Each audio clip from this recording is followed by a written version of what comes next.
नमस्कार. प्रदक्षिणेच्या या मार्गात मी भार्गवी चिरमुले सगळ्या भाविकांचं मनापासून स्वागत करते. देवांचे देव महादेव हे आपलं आराध्य दैवत आणि म्हणूनच केवळ महाराष्ट्रातच नाही तर संपूर्ण भारतभर त्यांची अनेक मंदिरं उभारलेली आहेत. अशाच त्यांच्या प्राचीन मंदिरापैकी एक मंदिर म्हणजे नाशिक शहरातलं कपालेश्वर मंदिर. आज आपण याच कपालेश्वर मंदिराला भेट देणार आहोत.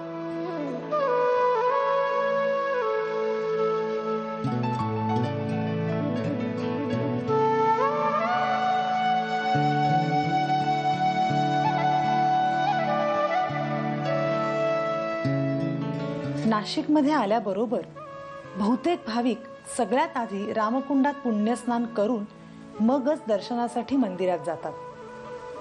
राम, सीता, लक्ष्मण तपोवनातील आपल्या पर्णकुटीतून या जिवंत झरे असलेल्या ठिकाणी स्नानाला यायचे. त्यामुळेच या रामकुंडाला भाविकांच्या मनात विशेष असं स्थान आहे. रामकुंडाची बांधणी इसवी सन 1696 मध्ये सरदार चित्रराव खटावकर यांनी केली. तत्पूर्वी रामकुंड गोदावरी नदीच्या प्रवाहाचाच भाग होता. रामकुंडाच्या समोरच असलेलं हे प्राचीन मंदिर अत्यंत जागृत असं देवस्थान मानलं जातं.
या कपालेश्वर मंदिराविषयी आणखीन एक वैशिष्ट्य म्हणजे भगवान शंकरांच्या मंदिरात हमखास आढळणारा नंदी इथे नाही. याबद्दल एक पौराणिक कथा सांगितली जाते.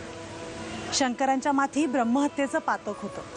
ते पातक धुण्यासाठी रामकुंडातील अरुणा संगम तीर्थात स्नान केलं तर ते पातक धुतलं जाईल असं नंदीने त्यांना सांगितलं.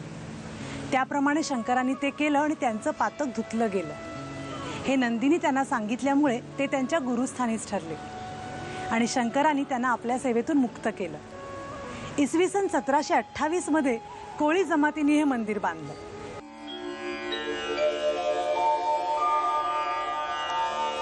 शांताकारं शिखरशयनं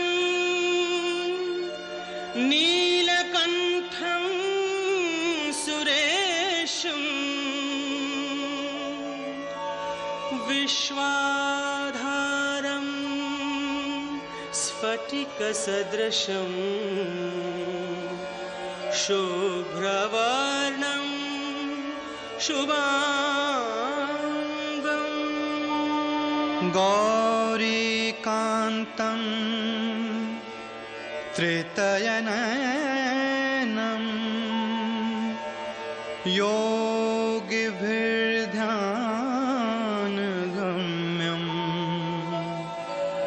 वन्दे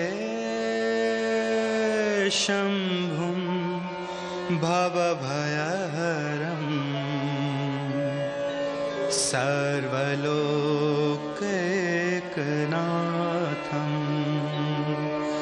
सर्वलोकैकनाथं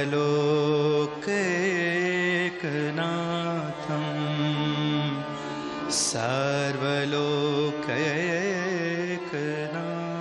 श्री मार्कंडेय मुनींच्या पाद्यपुराणातील कथानुसार ब्रह्मदेवाच्या 5व्या मुखाने श्री विष्णूंची निंदा करताच अत्यंत क्रोधाने शिवाने ते मुख धडापासून वेगळं केलं. क्रोध शांत होताच ब्रह्महत्येच्या पातकाचे निरसन करण्याकरता ते खटांगावर ब्रह्मकपाळ ठेवून तीर्थयात्रा करू लागले. तदनंतर भगवान शंकर या टेकडीवर बसले असताना विष्णूसह सगळे देव तिथे अवतीर्ण झाले आणि त्यांच्या समक्ष ते ब्रह्मकपाल काठीवरून खाली पडलं. त्याच जागी विष्णूंनी स्वहस्ते शिवलिंगाची स्थापना केली.